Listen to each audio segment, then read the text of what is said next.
What's going on, everybody? Welcome to a very different episode of Driven Hard.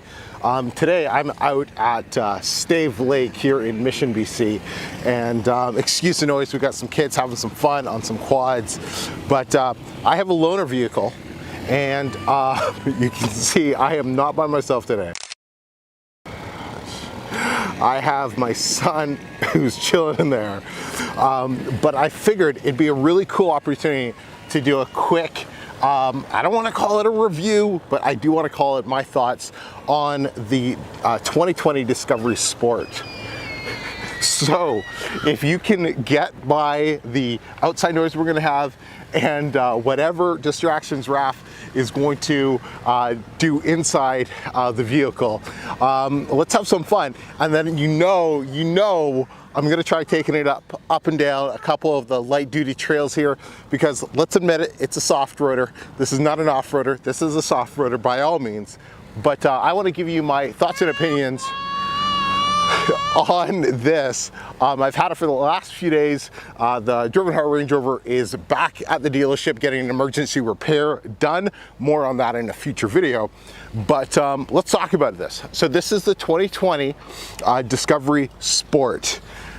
This is the R Dynamic, which is not as exciting as it sounds. You get some fancy trim, some deviated stitching. This is the smaller of the two engines. And as I was doing my research for this video, I learned that the higher engine, I believe it's the P290, I'll put the correct name of it inside the stats, is about $3,000 more, and it only gives you about 40 horsepower more. So not a lot of bang for your buck for this little 4-cylinder engine that you get with it. But let me go inside and give you some of my first initial thoughts of what this thing is like. Hey, buddy, do you like this thing? Do you like the vehicle? Yeah. You do? Okay, Raph approves of it. So let's get inside and I'll give you some of my thoughts. All right, so let me give you some of my thoughts with the inside, kind of walk you through. So you do have the same infotainment type of system that is in you know, the Range Rover and you know, the large Discovery, pretty much all Land Rover and Jaguar products. So let's get into the things that you guys want to see. In order to go through the different drive modes, what you actually do is you're gonna press this button here, and then this switch toggles and allows you to go through. It gives you the, I wonder if it shows it on the main screen. I think it only shows it over here. Your eco mode, your comfort, auto train response. Then it has grass, gravel, snow, mud ruts, and sand. There is no low range, so it's not going to have rock crawl or anything like this. It doesn't even have any locking diffs on it.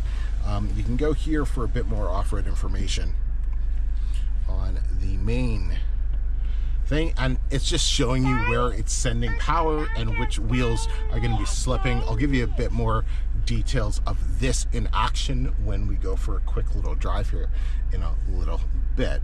Let me put that back to auto before I forget. You get your typical slope and pitch, compass, and of course, you know, what's for what. It's not scary, sweetie. They're just getting some motorcycles out. Right?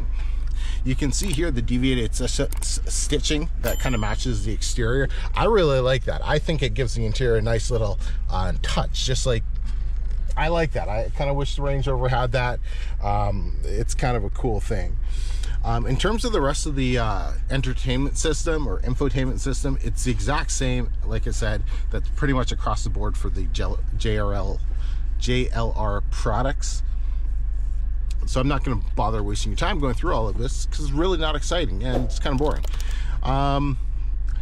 This is only equipped with one basic backup camera, and what I've noticed is the backup camera on this, same with the Jaguar, the resolution on them just seems absolutely horrible.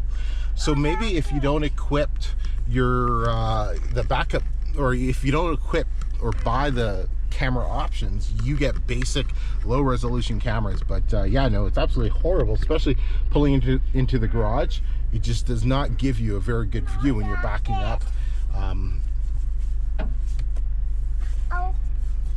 at all. Okay, another thing I want to point out is this bloody thing right here. It has the clear sight rear view mirror. So right now it's pointing at the sky because the tailgate is up. We can fix that, can't we? There we go. Look at that.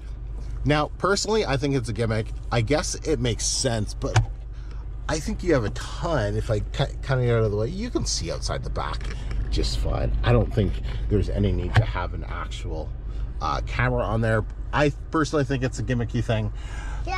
Yeah, Raph agrees. And I can't stand having that on when I'm driving.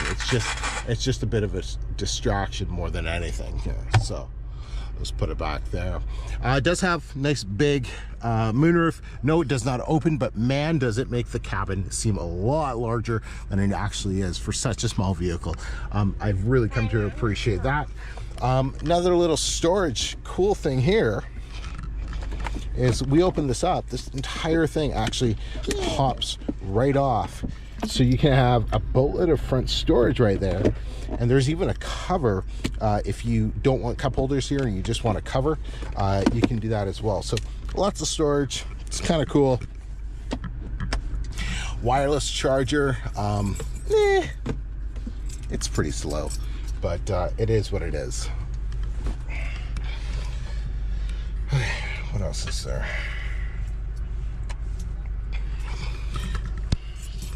Okay, so let's talk about the fit and finish. There is being a rattle or a vibration of something from the dash. I can't figure out what it is, but I got a video of it and I'll slice it in here. And the rattle is just the most annoying thing in the world. This thing only has 8,000 kilometers, and it's just maybe that's just what it takes, you know. But it's just you guys tell me how annoying this rattle is. Right, but once again, you know, the people who are buying this, maybe they're not big into cars. They don't really care a lot about you know, fit and finish, refinement, or anything like that. Even though they are buying a Land Rover product, they do buy some of that name. But this is not by any means an actual quote-unquote Land Rover. This is not one of the ones that they build their brand around. This vehicle is something that simply helps, you know, pad their bottom line to turn a profit when they start selling these type of low-end entry-level products like the Discover Sport, like the Evoque, you know, like those, I want to say quote-unquote cheaper products. This thing fully loaded is still $60,000. That's Canadian. But 60 grand Canadian can get you into a pretty nicely equipped Jeep Grand Cherokee, where the fit and finish is going to be light years above this basic plastic stuff. You're going to have a full low range gearbox, and you're going to have a longer wheelbase, which is going to give you a much nicer ride, because this thing, just going up and down these Forest Service roads, is not comfortable at all.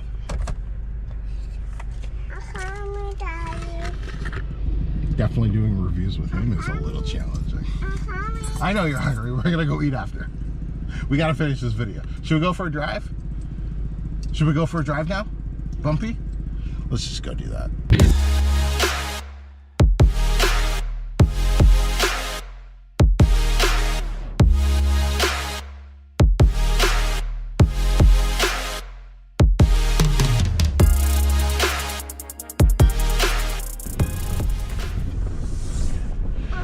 In this little test,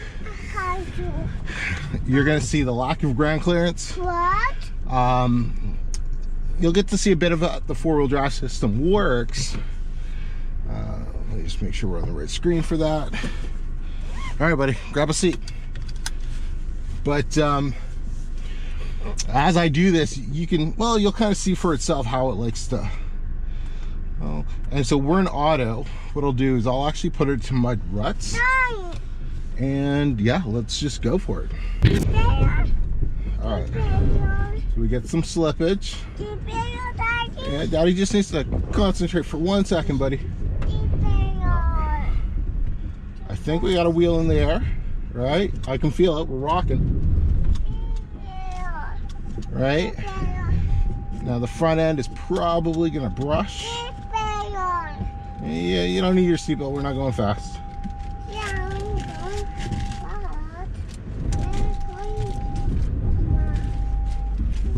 fast. You see that on the screen? How the wheels are. All right, remember, no low range, so you really got to give it some traction. Oh, for the wheels to get going. All right.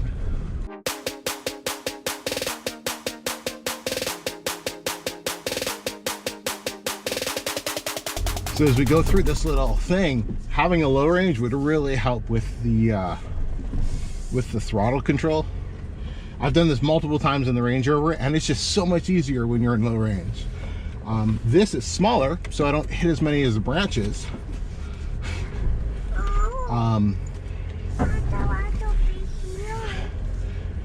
But you're going to start to see where the ground gets a little uneven.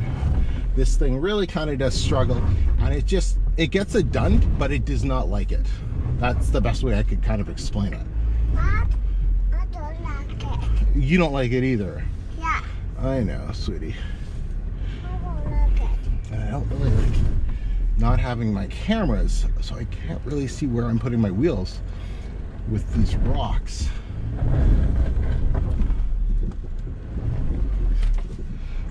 Which is always kind of a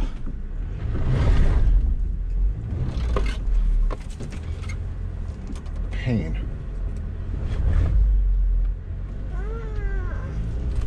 But she does it I like it. as graciously as it could be done. Nope. But she does get it done.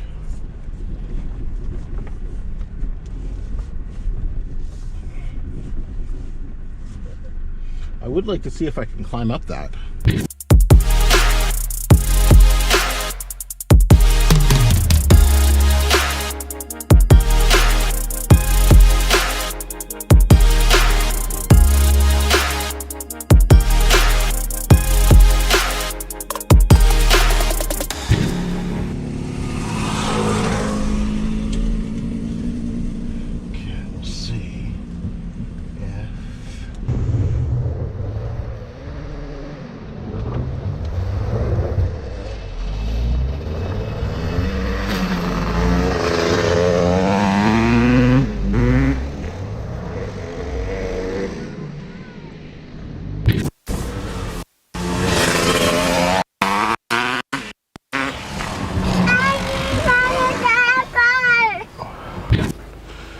Okay, that was a little impressive. I did not think it was going to actually get up that on these pretty much street tires.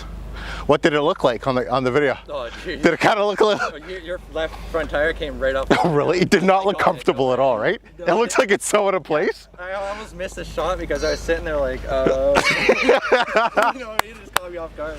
That's awesome, man. That'll be a great video, so cool. All right, so that was pretty cool. I did not expect it to actually crawl up that little slope there.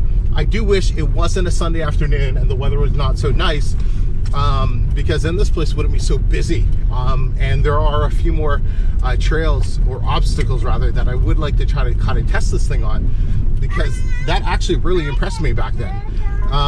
So hopefully the video, I haven't seen the video yet, but hopefully it kind of shows just what this thing is capable of. So, you know, my kind of last few thoughts on this thing is this.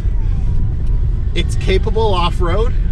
It's gonna get whoever buys this type of car, it's like useless as a car, useless as an SUV. These crossovers, I can't stand them. But the people who buy them, they're never gonna get themselves in a situation that they cannot get out of because of the sophistication of the all-wheel drive, four-wheel drive system.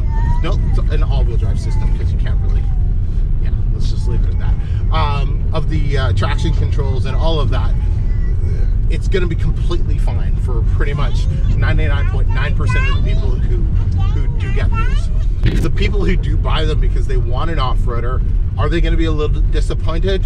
Probably not, because people who want an off-roader and they buy this are not people who understand what off-roading is. So they're going to be just fine jumping the occasional curb, going around you know, city snow and stuff like that.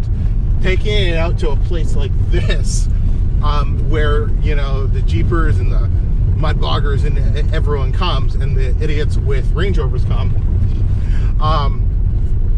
you know, this thing will quickly become overwhelmed with everything that you can put it through its paces here. But, you know, all in all, this is definitely not my cup of tea, but it does impress me. This thing does impress me when you do get it off-road. It's smart, it's intelligent enough to throw around power to get it through what it shouldn't really be able to get through. I don't like reviewing cars, but I would love to take a Toyota RAV4 up that, the TRD one, or whatever else this thing competes with, and just see, could it get through something like that? You know what, who knows, maybe I'll end up at a Toyota dealership and grab one of their vehicles. We'll see. Probably not, because then I got to be driving that thing around, but I don't know. We'll see. We'll see. But hey guys, if you enjoyed this, let me know. If you didn't, let me know. Hopefully the video turned out the way I intended it to. Don't forget to like, comment, and subscribe if you're brand new. I'm a Mecca. That's Raph. Once again, sorry about the distractions for this video, but hey, dad duty's call, and you still got to produce the videos for you guys. So until next time, everybody, drive hard.